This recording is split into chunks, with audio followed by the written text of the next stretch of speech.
I'm Father Simon Sleeman. I've been in Glenstal, a monk from Glenstal, although I don't look it at the moment, I suppose. I came here as a boy to the school for the first time in 1964, and more or less been here for the rest of my life. Occasionally trying to jump over the wall, but not succeeding. And it's a bit late to be dreaming of that now. I finally come to the conclusion. It's been good to me here. It has been good to me. It's been difficult like any other life. I have been in different positions, worked mainly in the school, teaching biology. I was housemastering, coaching rugby. I was asked to milk the cows. So I milked the cows, which I enjoyed. It's wonderfully soothing. Be down there early in the morning and the cows just munching and yourself in the early morning. Lovely. More prayerful, I would say, almost than what we do, having to go to the church and pray with all the brethren. I was praying with the cows. So I was, worked in the school as headmaster for a term, and then was bursar for many years in fundraising and building all around us. Then that came to an end, and that came to an end about 3 years ago, I suppose. And um, I then made a mistake. I was asked to go back in the school, and I made a mistake. And someone said to me I didn't check my birth certificate, which showed that I was 68 and trying to go back into the school, which was a very difficult thing. And in fact, uh, led me to depression and anxiety and desperate. Never felt something like it in my life, but in fact, it was a great blessing in hindsight. It was so bad I had to be hospitalized, but it's been a great blessing. You know, the hardships we go through in the end are the things that we look back on and say, thank you. And I'd say that now. But anyway, that all said, I've kept bees since 1975, I think. My first experience of bees was when I was about 8, I suppose. We found a swarm on a tree branch. And somehow I knew this was worth money if I could catch it. So I had 2 younger brothers. So the brother next to me and myself decided we'd dress up my youngest brother in plastic fertilizer bags and a little hole at the top with a little bit of zinc covering it. And we'd send in him with a box.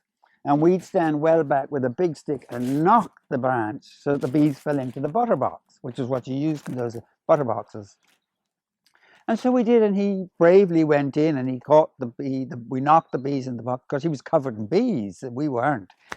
So we got the bees and we eventually did sell the bees. I think it was, I can't remember now, but we'd split the proceeds. I hope I don't remember that, but that would be very shameful if we didn't do that. When I was in Dublin studying psychology and philosophy, I was in Balnagown in Palmerston Park. And I used to look out my window when I wasn't paying attention to my studies. And I used to see this Father Philip, who was in charge of Balnagown, amazing organizer of things. Anyway, he had organized 2 beehives for Balnagown because it's a beautiful garden. And Father Philip used to produce lots of honey, but he never touched the bees. You know, this was his great knack of delegation. Anyway, this man, an ex-guard, Jack O'Brien, used to come in, and I used to look down, and he used to come in his shirt and tie and jacket and trousers, and he'd go over the hives and he'd open them up and he'd have a look inside. I think he smoked, and he did his bits of whatever he wanted to do, go through them gently and calmly, and then he'd close up the hive. And I was staggered by this man handling the bees with no effort, no equipment, no clothing like I have on now. And that was an early lesson, and I was determined from that moment to try and keep bees. So I came back to the Abbot Augustine at the time, and I said, I'd like to keep bees. And he said, okay. I said, and there's a woman in Killaloe who's got hives for sale. So I went over to this very unusual woman who used to import barrels of honey, literally barrels of honey. They believe in this carbohydrate in one meal, protein in another meal. I think she was from America. So I was going to get 6 hives, and she had beautiful cedarwood hives, absolutely beautiful. And we sat down, Brother Eugene was with me, we had tea and everything else, and we were putting in the 6 hives, and she said, take everything.